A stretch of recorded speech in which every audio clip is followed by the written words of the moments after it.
what we see today is a cycle of aspiration and demand in which people, the more that people satisfy the basic material needs in their lives, the more they begin to ask about their lives. And the more that they begin to need to know about the world around them, the more property they acquire, the more they have to care about how the news impacts that property, how policy impacts that property, how politics impacts their lives.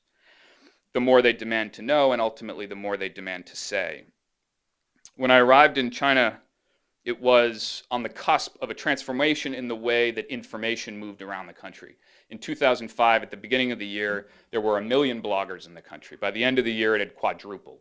Today, the best numbers are that we have somewhere around 580 million people online.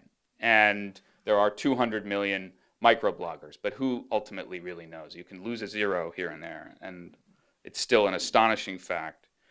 But at the time, it was rapidly dividing the country into two universes, the wired universe and the unwired universe. And I went to a village not long after I got there to go meet a dissident intellectual who was under house arrest. And eventually the police and a team of local guards came and told me that it was time to leave. And as they were shoving me in a taxi to send me out of the village, one of them stopped and said, "How did you hear about this guy in his house in this village?" And I said, "From the internet." And I could tell by the look on his face that I might as well have told him I'd been led there by fairies. It was a fact that he couldn't absorb, and a fact that was ultimately going to change his life. Even if he didn't really know what the web was, the people in Beijing certainly did.